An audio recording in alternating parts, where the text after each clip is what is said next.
Welcome students. आज की class में हम उदारवादी राज्य के कार्यों को डिस्कस करेंगे। Functions of liberal state. तो चलिए शुरू करते हैं हमारा आज का टॉपिक। उदारवादी विचारधारा किसी एक विचारक की देन नहीं है। इसमें प्राचीन और आधुनिक दोनों ही विचारकों का महत्वपूर्ण योगदान रहा है। और इसी कारण से जो उदारवादी विचारधारा है बच्चों, उसमें टाइम टू टाइम समय समय पर महत्वपूर्ण परिवर्तन भी होते रहे हैं। और इन्हीं परिवर्तनों के आधार पर उदारवाद के दो रूप सामने निकल कर आए हैं, जिसमें कि एक को हम पुरातन उदारवाद या हम उसको परंपरागत उदारवाद भी कहते हैं, और उसे नकारात्मक उदारवाद के नाम से भी जाना जाता है। अर्थात जो इसका प्रारंभिक रूप था, जिसमें कि व्यक्तिवाद इंडिविजुअलिज्म पर बहुत ज्यादा फोकस किया गया था, व्यक्ति की स्वतंत्रता को अधिक महत्वपूर्ण माना जाता था, उस रूप को ट्रेडिशनल या क्लासिकल लिबरलिज्म और नेगेटिव लिबरलिज्म के नाम से जाना जाता है। यदि हम दूसरी बात करते हैं, आधुनिक जो उदारवाद है, यदि हम उसकी बात करते हैं, या समकालीन या उसको कई बार सकारात्मक उदारवाद भी कहा जाता है, पॉजिटिव लिबरलिज्म की बात करते हैं, तो वो क्या है? उसमें हमने जैसे कि लास्ट क्लास में भी डिस्कस किया था स्टूडेंट्स, कि उसमें व्यक्ति की स्वतंत्रता के साथ साथ जो राज्य है, राज्य के कार्यों पर भी महत्वपूर्ण ध्यान दिया जाता है। यानी कि राज्य के कार्य क्षेत्र को विस्तृत किया गया है। इसी तरीके से हम कहेंगे 19वीं शताब्दी के मध्य तक जो पूंजीवाद के समर्थक विचारक थे, एडम स्मिथ, माथल्स, हर्बर्ट स्पेंसर, इन सभी ने राज्य के कार्य क्षेत्र को कम करने का प्रयास किया, या हम कह सकते हैं दूसरे शब्दों में, राज्य को कम से कम कार्य देने का इन्होंने समर्थन किया था। और जो उनके विचार थे, वो नकारात्मक उदारवाद का प्रतिनिधित्व कर रहे थे। यानी कि हम उसको ट्रेडिशनल लिबरलिज्म भी कह सकते हैं, या उसको नेगेटिव लिबरलिज्म भी कह सकते हैं। अर्थात इन विचारकों ने राज्य को कम काम देने को सपोर्ट किया था, और व्यक्ति की इंडिविजुअल जो फ्रीडम होती है, यानी कि जो उसकी व्यक्तिगत स्वतंत्रता होती है, उसके ऊपर इन्होंने अधिक बल दिया था। लेकिन 19वीं शताब्दी के उत्तरार्ध में नकारात्मक जो उदारवाद था, उसको कई ऐसी परिस्थितियों का सामना करना पड़ा, जिससे कि उदारवाद के उस परंपरागत रूप में या उसके जो नकारात्मक स्वरूप था, उसमें चेंजेस आने शुरू हो गए थे, यानी कि परिवर्तन आने स्टार्ट हो गए थे। दूसरी बात, जो औद्योगिक क्रांति हुई थी, या जो विज्ञान एक तकनीक जो हम अपना रहे थे, उसके कारण भी सकारात्मक उदारवाद का जन्म हुआ।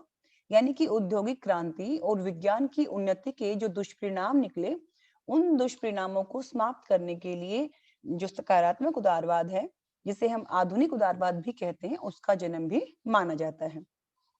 और इन्हीं परिस्थितियों से प्रभावित होकर जो उदारवादी थे, उन्होंने जो पहले जो ट्रेडिशनल लिबरलिज्म में विश्वास करते थे, उन उदारवादियों ने राज्य को एक आवश्यक बुराई माना था। अब परिस्थिति कैसी हो गई थी कि इन्होंने राज्य को एक आवश्यक बुराई कहना, एक अनेसेसरी एविल कहना छोड़ दिया था, और उसके स्थान पर ये कहना शुरू कर दिया कि जो मानव जीवन है, उसके लिए एक राज्य बहुत ही महत्वपूर्ण संस्था है, एक कल्याणकारी संस्था है, जो व्यक्ति के विकास के लिए बहुत सारे काम करती है, यानी कि जिसका उद्देश्य सबकी भलाई करना था। अर्थात हम कह सकते हैं, जो हमारा ट्रेडिशनल लिबरलिज्म था, जो हमारा नेगेटिव लिबरलिज्म था, यानी जो नकारात्मक उदारवाद था, उसमें समय और परिस्थितियों के अनुसार धीरे धीरे 19वीं शताब्दी के उत्तरार्ध में चेंजेस आने शुरू हो गए थे। और चेंजेस क्या थे? राज्य को महत्वपूर्ण मानना शुरू कर दिया था, राज्य के कार्यों में बढ़ोतरी शुरू कर दी थी, और इसको सपोर्ट करने वाले जो मुख्य विचारक रहे, उसमें मैक्याइवर, लास्की, हबाउस आदि रहे, जिन्होंने की राज्य के कार्य क्षेत्र को बहुत ही विस्तृत बनाने के लिए फुल सपोर्ट यानी कि पूर्ण समर्थन दिया। तो इस प्रकार से हमने जाना, जो उदारवाद है वो दो भागों में बट गया था। जो उसका प्रारंभिक स्वरूप था, जो उसका परंपरागत स्वरूप था, वो नकारात्मक उदारवाद है, और जो बाद का है वो सकारात्मक उदारवाद है। तो इस प्रकार से हम कहेंगे किसी एक विचारक की देन नहीं है, बल्कि दोनों का ही इसमें सक्रिय सहयोग रहा है। अब हम देखते हैं जो परंपरावादी उदारवादी हुए हैं, यानी कि जो नेगेटिव लिबरलिज्म कह सकते हैं, ट्रेडिशनल लिबरलिज्म कह सकते हैं, या बच्चों उसको हम क्लासिकल लिबरलिज्म भी कह सकते हैं। उनके अनुसार उदारवादी राज्य के क्या कार्य थे? तो राज्य के परंपरागत कार्यों का संबंध मुख्य रूप से व्यक्ति के जीवन और उसकी संपत्ति की सुरक्षा से माना गया है। राज्य कानून और व्यवस्था बनाए रखता है और इसके लिए राज्य के कार्यों को कई बार इनके द्वारा सुरक्षात्मक कार्यों की संज्ञा भी दी जाती है। तो अभी हम डिस्कस कर रहे हैं राज्य के परंपरागत कार्यों का अध्ययन। उसमें कुछ पॉइंट्स है वो हम डिस्कस करते हैं। सबसे पहला है लोगों की जीवन व संपत्ति की रक्षा, यानी कि protection of life and property of the people. राजनीति शास्त्र के पितामह अरस्तु कहे जाते हैं और अरस्तु ने भी कहा था कि जो राज्य का जन्म है वो व्यक्ति की रक्षा के लिए हुआ है और उसके जीवन को अच्छा बनाने के लिए राज्य अस्तित्व में रहेगा। अर्थात राज्य व्यक्तियों के जीवन को अच्छा बनाने के लिए, उत्तम बनाने के लिए, या हम कह सकते हैं उसको सुखी बनाने के लिए आया है और वो हमेशा रहेगा। ठीक इसी बात का समर्थन जॉन लॉक ने भी किया जब वह जीवन, संपत्ति और स्वतंत्रता, यानी लाइफ, प्रॉपर्टी एंड फ्रीडम, इन तीनों राइट्स को उन्होंने नेचुरल राइट्स माना है, यानी प्राकृतिक अधिकार माना है और राज्य के द्वारा इस अधिकार की रक्षा भी की जानी है। अर्थात जो व्यक्ति हैं, जो लोग हैं, उनके लिए जीवन और संपत्ति का जो अधिकार है वो बहुत ही आवश्यक है और इसकी सुरक्षा के लिए ही लोग कहाँ रहते हैं? उस स्टेट में रहते हैं या उस राज्य का हिस्सा बनते हैं। तो इस प्रकार से परंपरावादी जो उदारवादी हैं, वो राज्य का सबसे प्रमुख और सर्वप्रथम जो कार्य मानते हैं वो लोगों के जीवन की और उसकी संपत्ति की रक्षा करना मानते हैं। यदि हम परंपरावादी उदारवादियों के दूसरे कार्य की तरफ ध्यान देते हैं बच्चों, तो हम कहेंगे शांति और व्यवस्था को बनाए रखना, अर्थात to maintain peace and order. किसी भी कल्याणकारी राज्य का सबसे पहला और जो आवश्यक कार्य माना जाता है वो उस राज्य में शांति व्यवस्था को बनाए रखना होता है, क्योंकि जो राज्य है वो कानून बनाता है ताकि राज्य में रहने वाले किसी भी व्यक्ति को कोई हानि ना पहुंचे और जो भी कोई व्यक्ति उन कानूनों को तोड़ता है तो उसके लिए दंड की व्यवस्था होती है। इस प्रकार से हम कह सकते हैं कि जो कानून है, जब राज्य के द्वारा इन कानूनों को बनाया जाता है तो उससे व्यक्ति के रहने वाले जो व्यक्ति हैं उनके जीवन की भी रक्षा होती है, उनकी संपत्ति की भी रक्षा की जाती है। इस प्रकार से हमने जाना कि जो राज्य है उसका दूसरा प्रमुख कार्य क्या है कि कानून बनाकर व्यक्तियों को सुरक्षित रखना, उनके जीवन को सुरक्षित रखना, उनकी संपत्ति को प्रोटेक्ट करना और साथ ही साथ जो अपराधी हैं उनको दंड देना। तो इस प्रकार से एक राज्य शांति और व्यवस्था की कामना करता है और उसकी बनाए रखता है उसे। यदि हम तीसरे कार्य की बात करें तो बाहरी आक्रमणों से रक्षा करना, यानी कि क्या होता है कि परंपरावादी जो विचारक थे, जो उदारवादी विचारक हुए, उन्होंने ये माना कि किसी भी राज्य का ये परम धर्म बनता है कि किसी बाहरी राज्य से, यानी कि किसी बाहर से यदि कोई आक्रमण हो रहा है, कोई अटैक हो रहा है, तो उससे उस राज्य में रहने वाले व्यक्तियों को प्रोटेक्ट करना। तो राज्य को इस बात का प्रबंध करना चाहिए उनके अनुसार कि वह बाहरी आक्रमण से अपने नागरिकों के जान की, उसके माल की रक्षा करे और इसके लिए राज्य के पास बहुत सारी व्यवस्थाएं होती हैं, जैसे कि जल, थल और वायु सेना होती है और इस तरह की जो व्यवस्थाएं रखती है वो इसीलिए रखती है ताकि आम जनता सुरक्षित रह सके, यानी बाहरी आक्रमण से उन्हें सुरक्षित रखा जा सके। और जैसा कि हम आज भी समझते हैं, आज भी हम जिस युग में रह रहे, हम शांति चाहते हैं, लेकिन फिर भी हमें युद्ध के लिए हमेशा तैयार रहना होता है, यानी बाहरी आक्रमणों से हमें लड़ने के लिए और अपनी आम जनता को सुरक्षित रखने के लिए राज्य को सुसंगठित सेना की व्यवस्था रखनी पड़ती है। तो इस बात में भी वो एक महत्वपूर्ण कार्य मानते हैं। यदि हम परंपरावादी उदारवादियों के अनुसार बच्चों एक और कारण की बात करें, एक और कार्य की बात करें, तो हम कहेंगे न्यायालयों की स्थापना करना, यानी कि टू एस्टेब्लिश कोर्ट्स। इस प्रकार से हम कहेंगे जो यह कार्य है, यानी न्यायालयों को स्थापित करना, ये भी राज्य के लिए बहुत इंपॉर्टेंट माना है परंपरागत उदारवादियों ने। राज्य ऐसी व्यवस्था करे जिससे कि प्रत्येक नागरिक, यानी उस राज्य में रहने वाला कोई भी जो व्यक्ति है, जो नागरिक है, उसे क्या मिल सके, उसे उचित न्याय मिल सके और आसानी से जो झगड़े होते हैं उनका समाधान हो सके, यानी कि उनको सुलझा सके, अपराधियों को दंड देने के लिए। तो इस प्रकार से प्रत्येक राज्य का दायित्व बन जाता है, उसकी रिस्पॉन्सिबिलिटी बन जाती है कि वो न्यायालयों की स्थापना करे, क्योंकि न्याय के बिना समाज का विकास असंभव है। अगर मैं एक और कार्य की बात करती हूँ तो हम कहेंगे अंतरराष्ट्रीय संबंध, इंटरनेशनल रिलेशन। जैसे कि क्या होता है बेटा कि आज कोई भी व्यक्ति अपने आप में पूर्ण नहीं है, यानी उसकी बहुत सारी रिक्वायरमेंट्स होती हैं, नीड्स होती हैं। उन आवश्यकताओं की पूर्ति के लिए, उन जरूरतों की पूर्ति के लिए उसे दूसरों पर निर्भर रहना ही पड़ता है। ठीक इसी प्रकार से कोई भी जो राज्य है, कोई भी स्टेट है या कोई देश है, उसको भी अपनी जरूरतों को पूरा करने के लिए, अपनी आवश्यकताओं को फुलफिल करने के लिए दूसरे राज्यों पर निर्भर रहना पड़ता है। और इसीलिए आज पूरा वर्ल्ड, यानी कि इतना बड़ा जो संसार है, वो एक बड़े परिवार की भांति हमें देखने को मिलता है। इसीलिए परंपरावादी जो उदारवादी थे, वो मानते थे कि राज्य का यह कर्तव्य होता है, उसकी ड्यूटी होती है कि वह दूसरे राज्यों के साथ कोई लड़ाई झगड़ा ना करे, बल्कि उनके साथ बड़े ही मित्रतापूर्ण संबंध रखे। साथ ही जो एक अंतर निर्भरता होती है कि वो अगर उसके संबंध अच्छे हैं तो कहीं ना कहीं वो अपने साथ अपनी आम जनता का विकास भी कर सकता है। तो इस प्रकार से उन्होंने इस चीज को भी क्लियर किया कि कोई भी जो देश है वो उसे अन्य देशों के साथ अपने संबंध मधुरता से रखने चाहिए, यानी प्रेम पूर्वक रखने चाहिए, और किसी भी प्रकार के झगड़ों से बचने का प्रयास करना चाहिए।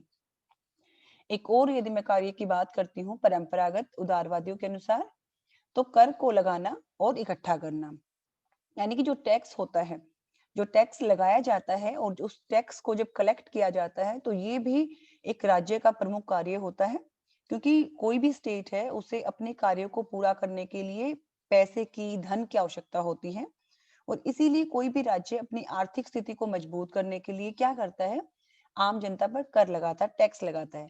जैसे आप भी अपने आसपास देखते हैं कि हम भी टैक्स पे करते हैं, ठीक है, हम टैक्स जमा कराते हैं। वो क्यों कराते हैं? क्योंकि राज्य के पास वो इनकम सोर्स है, वो रिसोर्सेज हैं जिससे कि राज्य के पास पैसा आता है। और उसी पैसे से चाहे वो पुलिस की व्यवस्था है, चाहे सेना की व्यवस्था है, या कोई और कार्य है, वो आराम से कर पाता है। तो इस प्रकार से ये भी प्रमुख कार्य माना है परंपरागत उदारवादियों ने।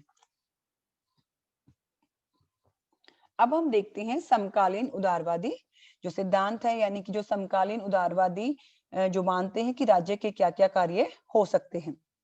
इसे हम सकारात्मक उदारवादी राज्य के कार्य भी बोल सकते हैं, समकालीन उदारवादी राज्य के कार्य भी बोल सकते हैं, या आधुनिक उदारवादी राज्य के कार्य भी बोल सकते हैं।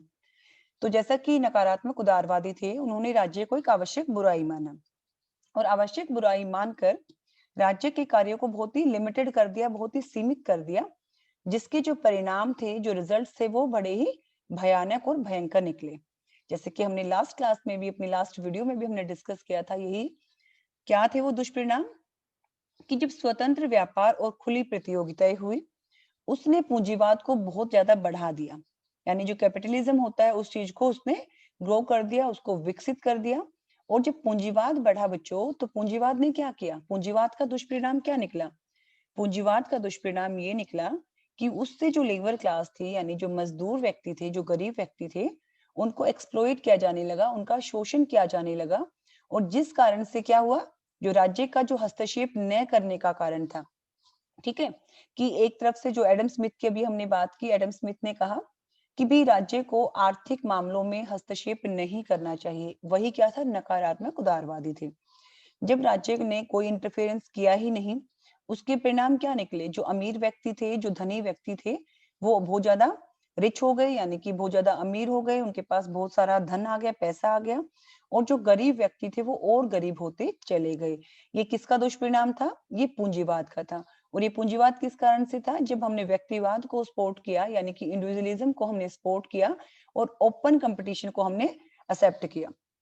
और फिर इससे क्या हुआ, जो धन का केंद्रीकरण, यानी कि जो सेंट्रलाइजेशन ऑफ मनी, कि जो पैसा है वो सेंट्रलाइज्ड हो गया। यानी सेंट्रलाइज्ड क्या होता है, जब मुट्ठी भर व्यक्तियों में, यानी कुछ व्यक्तियों के हाथों में सारा धन, सारा पैसा इकट्ठा हो गया, उसे हम कहते हैं धन का केंद्रीकरण। और उसके परिणाम स्वरूप जो व्यक्तिवाद था, उसके विरुद्ध आवाज उठी। और आवाज क्या उठी, कि व्यक्तिवाद में अब सुधार होना चाहिए, और जो आम व्यक्ति हैं, जो गरीब व्यक्ति हैं, जो मजदूर हैं, उसकी दशा को सुधारने के लिए भी काम करना चाहिए। और इसी स्थिति में उदारवादियों ने अपने विचारों में परिवर्तन किया, और 19वीं शताब्दी के उत्तरार्ध में एक नया रूप निकल कर आया, जिसमें कि राज्य को आवश्यक बुराई के स्थान पर, यानी राज्य के कार्यों को जो सीमित किया जा रहा था, उसको जो बुरा बताया जा रहा था, उस चीज के स्थान पर ये स्वीकार करना शुरू किया, ये कहना स्टार्ट कर दिया कि जो स्टेट है वो क्या है, वो एक वेलफेयर का मीन है, यानी सार्वजनिक कल्याण का साधन है। और इसी प्रकार से सकारात्मक उदारवाद का जन्म हुआ, जिसके प्रमुख समर्थक जेएस मिल, लास्की, टीएच ग्रीन आदि थे। अब हम देखते हैं जो समकालीन उदारवाद है, यानी कि जो हमारा आधुनिक उदारवाद है, या जिसे हम सकारात्मक उदारवाद कहते हैं, उसके अनुसार राज्य के क्या प्रमुख कार्य हैं। तो मानव के जीवन को सुखी बनाने के लिए, सुविधापूर्ण बनाने के लिए, उसकी आवश्यकताओं को पूरा करने के लिए, उसकी जरूरतों को पूरा करने के लिए, और उसकी लाइफ में मतलब बहुत सारी प्रोस्पेरिटी, जिसे हम खुशहाली कहते हैं, उसे उन्नतशील बनाने के लिए वो मानते हैं कि राज्य बहुत सारे काम करने चाहिए, जो आज राज्य कर भी रहे हैं। और उसी के आधार पर जितने भी ये राजनीति शास्त्र के विद्वान हुए हैं, आधुनिक या समकालीन उदारवाद, इन सभी ने राज्य के कार्यों को दो भागों में, यानी कि टू पार्ट्स में डिवाइड किया है, ये कैटेगराइज कर दिया है। पहले में ये राज्य की अनिवार्य कार्य बताते हैं, यानी जो essential functions of the state, यानी जो राज्य के लिए बेहद आवश्यक है, प्रत्येक राज्य को करने चाहिए। जो अनिवार्य कार्य हैं बच्चों, ये काफी कुछ कौन से हैं, जो परंपरागत उदारवादियों ने स्वीकार किए थे, यानी कि जो बहुत ही इंपॉर्टेंट है फंक्शंस किसी भी स्टेट के लिए। कुछ तो बिल्कुल सेम है, जैसे कि देश की बाहरी हमलों से रक्षा करना, ये हमने अभी डिस्कस किया है कि ये राज्य का एक बहुत ही इंपॉर्टेंट फंक्शन है कि उसे अपनी आम जनता की बाहरी हमलों से प्रोटेक्ट करना चाहिए, रक्षा करनी चाहिए। इसके लिए वो पुलिस की व्यवस्था रखता है, जल थल की व्यवस्था रखता है। यदि मैं दूसरे कार्य की बात करती हूँ, तो आंतरिक शांति और व्यवस्था को कायम करना, यानी कि जो इंटरनल पीस है, एक लॉ एंड ऑर्डर को मेंटेन रखना, कानूनों की व्यवस्था करना, ताकि समाज में संतुलन बना रहे, शांति की व्यवस्था हो, अपराधियों के लिए सजा का प्रावधान हो, और सभी व्यक्ति शांतिपूर्वक अपना अपना जीवन जी सके। इसको भी एक कंपल्सरी कह सकते हैं, असेंशियल कह सकते हैं, अनिवार्य कार्य माना है। जो तीसरा कार्य ये बताते हैं, जो अनिवार्य कार्य है, उसमें कहते हैं न्याय की व्यवस्था होनी चाहिए, यानी कि सभी व्यक्तियों को न्याय मिलना चाहिए। किसी भी प्रकार का कोई ऐसी व्यवस्था नहीं होनी चाहिए जिससे कि किसी व्यक्ति को अन्याय सहन करना पड़े या उसकी स्वतंत्रता और समानता छिन जाए। अर्थात न्याय हर स्थिति में हर व्यक्ति को मिलना चाहिए। ये कहते हैं परिवार के बीच कानूनी संबंधों की भी व्यवस्था होनी चाहिए, यानी कि जो फैमिली है उसके पास जो कानूनी जो एक लीगल जो अथॉरिटी है, वो चीज इनके पास होनी चाहिए। एक और अनिवार्य कार्य ये बताते हैं कि जो राइट्स हैं और जो ड्यूटीज हैं, यानी अधिकार और कर्तव्यों का निर्धारण भी होना चाहिए। ये एक नई बात है जो परंपरागत उदारवादियों ने नहीं कही थी, यानी कि ये अधिकारों के साथ बच्चों ड्यूटीज को भी काउंट करते हैं, यानी एक दूसरे से जुड़ा हुआ बताते हैं। जैसे राइट्स क्या होते हैं, आपके पास स्वतंत्रता का अधिकार है, आपके पास समानता का अधिकार है, जो इंडिविजुअलिज्म की बात करता है, व्यक्तिवाद की बात करता है। लेकिन यदि उसके साथ कर्तव्य भी जुड़ जाती हैं, तो वो जो बॉन्ड है वो बहुत ही स्ट्रोंग हो जाएगा और समाज में संतुलन आएगा, और जो दुष्परिणाम हमने पहले देखे परंपरागत उदारवादियों में, वो चीज हमें देखने को नहीं मिलेंगी। तो राज्य के अनिवार्य कार्यों में ये अधिकार और कर्तव्यों को क्लियर करना चाहिए, यानी कि किसी भी राज्य का ये कर्तव्य बन जाता है कि वो आम व्यक्तियों के अधिकारों को बताए, साथ ही साथ उस अधिकारों को प्राप्त करके उस व्यक्ति के क्या कर्तव्य हैं, या उसमें रहने वाले प्रत्येक सरकार के जो ढांचा है, जो सरकार के अंग हैं, उनके क्या कार्य हैं, उनके क्या कर्तव्य हैं, इस चीज को भी क्लियर करना चाहिए। एक और कार्य बताते हैं राज्य के अनिवार्य कार्यों में, अंतर्राष्ट्रीय संबंधों की व्यवस्था करना। अर्थात कोई भी देश आज अलग थलग रहकर अपना विकास नहीं कर सकता है, चाहे कोई भी अमीर देश है, कोई भी गरीब देश है, कोई विकसित देश है अमेरिका या पश्चिमी देश की तरह, या कोई भी विकासशील देश है जैसे कि एशिया और दक्षिण अफ्रीका के देश हैं। प्रत्येक देश को अपनी जरूरतों को पूरा करने के लिए, अपने सर्वांगीण विकास के लिए, अपने चहुमुखी विकास के लिए कहीं ना कहीं दूसरे देशों पर निर्भर रहना पड़ता है। और यही क्या है, यही हमारे इंटरनेशनल रिलेशंस है, यानी कि इस तरह की व्यवस्था होनी चाहिए। हर देश को दूसरे देशों के साथ अंतर्राष्ट्रीय स्तर पर शांति और सद्भावना को बढ़ाना चाहिए। इसको भी एक अनिवार्य, यानी कि एक एसेंशियल, या हम कह सकते हैं कंपल्सरी जो फंक्शन है, वो इसको बताया है। यदि अब हम बात करते हैं जो हमारे सकारात्मक उदारवादी हुए, जो हमारे आधुनिक उदारवादी हुए, उनके अनुसार ऑप्शनल फंक्शंस कौन-कौन से हैं, यानी कि ऐच्छिक कार्य कौन-कौन से हैं। सबसे पहला कार्य ऐच्छिक में बताते हैं कि राज्य के द्वारा शिक्षा की व्यवस्था की जानी चाहिए। अर्थात जैसे मैं अगर आपको एक एग्जाम्पल से क्लियर करूं बच्चों, तो आप देखते हैं आज भी किसी भी देश में या किसी भी स्टेट में आप रहते हैं, तो जो गवर्नमेंट स्कूल्स हैं, जो प्राइवेट स्कूल्स हैं, उसमें फीस स्ट्रक्चर में एक बहुत बड़ा डिफरेंस देखने को मिलता है। तो ये कहते हैं कि जो राज्य है उसको एटलीस्ट इतना जरूर करना चाहिए कि प्राथमिक स्तर से यानी कि प्राइमरी लेवल से लेकर यूनिवर्सिटी लेवल तक शिक्षा की व्यवस्था करनी चाहिए। और जब राज्य के द्वारा ये कल्याणकारी काम किए जाएंगे तो सभी व्यक्तियों को शिक्षा के अधिकार मिलेंगे, यानी कि जो शिक्षा से कोई वंचित नहीं होगा और शिक्षा महंगी भी नहीं होगी, यानी उसका निजीकरण नहीं होगा, तो कहीं ना कहीं वो हमें बहुत आसानी से मिल जाएगी। तो ये सबसे पहला वो ऐच्छिक कार्य बताते हैं, यानी ऑप्शनल काम बताते हैं।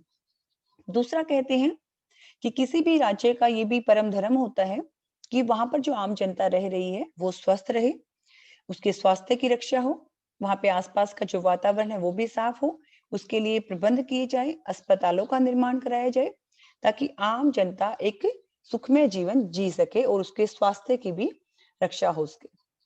अगर मैं इसको फिर से एग्जांपल से क्लियर करती हूँ आपको, तो कोई भी आप हॉस्पिटल देखते हैं, यानी कोई अस्पताल देखते हैं, यदि वो गवर्नमेंट है या वो प्राइवेट है, जब आपको उसका बिल दिखता है तो आपको क्लियर हो जाता है कि जो गवर्नमेंट हॉस्पिटल्स हैं उसमें हम बहुत कम खर्च में, बिल्कुल ना के बराबर हमारा इलाज आराम से हो जाता है।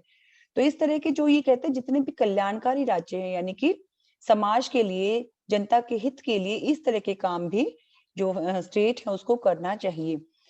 हर पॉइंट पे मैं आपको एक बात क्लियर कर रही हूँ कि जो समकालीन उदारवादी हैं, यानी कि जो आधुनिक उदारवादी हैं बच्चों, वो क्या चाहते हैं कि राज्य के कार्यों में वृद्धि हो, यानी कि राज्य के कार्य क्षेत्र को विस्तृत बनाने की बात कहते हैं। वो निजीकरण या वो पूंजीवाद, उस चीज का वो विरोध करते हैं। वो कहते हैं राज्य को अधिक से अधिक जनता के हित के लिए, जन कल्याण के लिए अधिक से अधिक काम करने चाहिए। यदि एक और ऑप्शनल हम फंक्शन को देखते हैं तो हम कहेंगे जो आवागमन के साधन होते हैं उनकी व्यवस्था करनी चाहिए। फिर चाहे उसमें रेल है, सड़कें हैं, पुलों का निर्माण है। कि आज के दिन क्या है कि कोई भी व्यक्ति अपने घर में रहकर या अपनी एक सीमित दायरे में रहकर अपना जीवन यापन नहीं कर सकता है। आज हम आधुनिक युग में रह रहे हैं। उसे अपने काम करने के लिए, शिक्षा के लिए, अपने जीवन को चलाने के लिए, चाहे वो नौकरी करता है, चाहे वो बिजनेस करता है, उसे कहीं न कहीं बाहर जाना पड़ता है। और वो जो आने-जाने की जो सुविधा है, वो भी राज्य का कर्तव्य बन जाता है, उसका दायित्व बन जाता है, उसकी रिस्पॉन्सिबिलिटी है बच्चों, कि इस तरह की जो सुविधाएँ हैं, फिर चाहे रेल का निर्माण है या सड़कों की व्यवस्था है या पुल की व्यवस्था है या बसों की सुविधा है, इस तरह की सारी सुविधाएँ जो जनहित को कम कीमत पर आसानी से उपलब्ध कराई जाए, वो सारे दायित्व राज्य को करने चाहिए। एक और कार्य बताते हैं ये कि जो आम जनता है उसकी लोकल प्रॉब्लम्स हो सकती हैं, यानी स्थानीय समस्याएं हो सकती हैं, और उन लोकल प्रॉब्लम्स को जो सॉल्यूशन है वो चाहे निचले स्तर पर होना चाहिए, फिर चाहे वो ग्राम पंचायत है, चाहे वो ब्लॉक समिति है या फिर वो नगर पालिका है। यानी कि आम व्यक्तियों की जो निचले स्तर पर जो लोकल पीपल्स हैं उनकी जो लोकल प्रॉब्लम्स है उनका सॉल्यूशन बहुत ही तुरंत लोकल लेवल पर ही हो जाना चाहिए। तो ये किस चीज की बात कर रही है? डिसेंट्रलाइजेशन की बात कर रहे हैं, यानी कि जो सत्ता का विकेंद्रीकरण जिसे हम कहते हैं, उसमें भी ये विश्वास करते हैं। उसके बाद ये वीकर सेक्शन के लिए भी कहते हैं कि जो पिछड़ा वर्ग है, फिर चाहे वो शेड्यूल कास्ट हो सकता है, शेड्यूल ट्राइब्स हो सकता है, ओबीसी हो सकता है, उन सभी पिछड़े वर्गों की उन्नति के लिए भी किसी भी राज्य को ठोस कदम उठाने चाहिए। उसके बाद कि जो आम जनता है उसके मनोरंजन के लिए भी कुछ ना कुछ व्यवस्था होनी चाहिए। जैसे हम अपने आसपास में देखते हैं कई बार जो हमारी गवर्नमेंट की जो जमीन होती है उस पे सरकारी मेले लगते हैं, ठीक है? या कई बार सर्कस की व्यवस्था की जाती है या कई बार कोई और चीज होती है।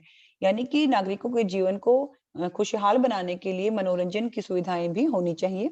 इसके साथ ही साथ गाँव को, नगरों को साफ और स्वच्छ बनाने के लिए बगीचों का निर्माण भी करवाना चाहिए। इसके साथ ही कुछ और ऑप्शनल फंक्शंस ये बताते हैं कि जो ऐसे पुस्तकालय है, सिनेमा घर है, नाट्यशाला है, इनकी व्यवस्था भी की जानी चाहिए। यानी कि गवर्नमेंट को इस तरह के जो काम है जिससे कि आम जनता को की आवश्यकताएं पूरी हों, उसकी जरूरतें पूरी हों, उसको प्रोग्रेस मिले, उसका जो जीवन है वो उन्नतशील बने, फिर चाहे वो पुस्तकालय है, सिनेमा घर है या कोई भी चीज है, उस तरह की व्यवस्था करना एक व्यक्ति का दायित्व नहीं है, बल्कि वो एक राज्य या हम कहें उस राज्य की सरकार का दायित्व है। उसके बाद ये कहते हैं कि जनहित के कुछ जो इम्पोर्टेंट जो हमारी इंडस्ट्रीज होती हैं, यानी आधारभूत जो उद्योग होते हैं या व्यापार होते हैं, उसको भी गवर्नमेंट को अपने हाथ में लेना चाहिए। यानी कि जो निजीकरण है, कंप्लीट जो प्राइवेटाइजेशन होता है, वो नहीं करना चाहिए। जो बड़े-बड़े उद्योग हैं, जिससे कि आम जनता का जीवन डायरेक्ट जुड़ा हुआ है, वो सरकार को अपने कंट्रोल में लेना चाहिए, यानी कि उसके कार्यक्षेत्र को बढ़ाने की बात कर रहे हैं। इसी के साथ जो हमारा कला और साहित्य होता है, उसको भी प्रोत्साहन देना चाहिए, क्योंकि ये इतिहास से जुड़ा हुआ है और हर राज्य की जिम्मेदारी बन जाती है कि वो उसको सुरक्षित रखे या उस आर्ट जो हमारी कला और साहित्य है उसको बढ़ाए। उसके साथ ही कि शिक्षा है, विज्ञान है, उसमें जो रिसर्च वर्क होता है, जिसे हम अनुसंधान कार्य कहते हैं, उसकी व्यवस्था करना भी किसी भी राज्य का दायित्व बन जाता है। उसके साथ ही कुछ और भी ये ऑप्शनल फंक्शंस बताते हैं, जैसे कि कृषि की उन्नति के लिए योजनाएं बनाना। यानी कि आज हम देखते हैं, चाहे हम कितने भी आधुनिक क्यों ना हो, कितनी भी फैक्ट्रीज क्यों ना हो, कितने ही उद्योगों की स्थापना क्यों ना कर लें, लेकिन आम जनता के पेट को भरने के लिए हमें कृषि पर ही निर्भर होना पड़ता है बच्चों।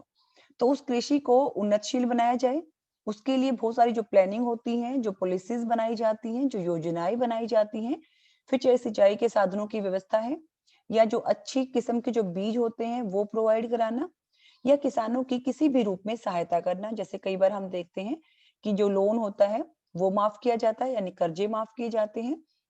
इसी प्रकार से जो पानी की व्यवस्था है, जिसे हम सिंचाई के साधन कहते हैं, उसकी व्यवस्था की जाती है। तो इस तरह के यानी कि कृषि को उन्नतशील बनाने के लिए भी यथासंभव कार्य किसी भी राज्य को करने चाहिए। ये भी उसका दायित्व बन जाता है, उसका कर्तव्य बन जाता है। उद्योग धंधों के विकास में भी सहायता देनी चाहिए। किस प्रकार से दे सकती है? उदारवादी जो राज्य हैं, वो किस प्रकार से सहायता दे सकते हैं? जैसे कि जो स्मॉल स्केल इंडस्ट्रीज हैं, यानी किसी व्यक्ति के पास पैसा कम है, लेकिन वो उसके अंदर स्किल बहुत ज्यादा है, वो काम करना चाहता है, तो उसे सस्ती कीमतों पर जो लोन प्रोवाइड कराया जा सकता है या और भी किसी तरीके से सहायता की जा सकती है। इसी प्रकार से हम एक और जो कार्य बताते हैं कि जो खेलकूद है, उसकी उन्नति के लिए उसको बढ़ाने के लिए खिलाड़ियों को भी प्रोत्साहन देना चाहिए। जैसे आज के दिन हम किसी भी कल्याणकारी राज्य में अपने आसपास भी देखते हैं, यदि कोई खिलाड़ी कोई मेडल लेके आता है, तो मेडल लेके आने के बाद भी जो गवर्नमेंट होती है, चाहे वो सेंट्रल लेवल पे है या वो स्टेट लेवल पे है, वो उसे सम्मानित करती है, उसे पुरस्कार देती है और कई बार तो उसे एक अच्छा पद भी मिल जाता है। तो इस प्रकार से हम कह सकते हैं कि जो राज्य है, समकालीन जो उदारवादी हैं या आधुनिक उदारवादी हैं, जिसे हम सकारात्मक उदारवादी भी कहते हैं, उनके अनुसार बहुत सारे काम होते हैं और जिसको कि हम बहुत ही लिमिटेड नहीं कर सकते हैं। यानी कि आज के दिन जिस आधुनिक युग में हम रह रहे हैं, जिस सभ्यता के विकास हो रहा है, उस समय तो जो राज्य हैं, उनके जो कार्यों की जो लिस्ट है, यानी जो सूची है, वो बहुत ही बढ़ती जा रही है। उसके साथ ही साथ जो हम कंपल्सरी कहते हैं या फिर हम ऑप्शनल कहते हैं, उसके बीच का जो एक भेद है वो भी कम होता जा रहा है। यानी आज हम किसी भी राज्य को एक ऐसी स्थिति में देखते हैं कि सभी काम हमें उसके एक कंपल्सरी दिखते हैं, यानी एसेंशियल दिखते हैं, अनिवार्य कार्य दिखते हैं, जो किसी भी राज्य को अपने नागरिकों की भलाई के लिए, उनकी प्रोग्रेस के लिए करने ही होते हैं। तो ये आज की क्लास में हमने बच्चों यही जाना कि जो उदारवादी हैं, परंपरागत उदारवादी हैं, उन्होंने क्या-क्या काम बताए हैं और जो समकालीन उदारवादी हैं, जो सकारात्मक उदारवादी हैं, उन्होंने राज्य को एक आवश्यक बुराई ना मानकर राज्य के कार्यक्षेत्र को बहुत ही बढ़ा दिया है और जो आज की इस 21वीं शताब्दी में बिल्कुल सटीक भी जाता है कि राज्य ही वो संस्था है, जो जनहित के कल्याण में मैक्सिमम यानी अधिक से अधिक काम कर सकती है। Thank you students. तो आज की क्लास में हमने ये समझा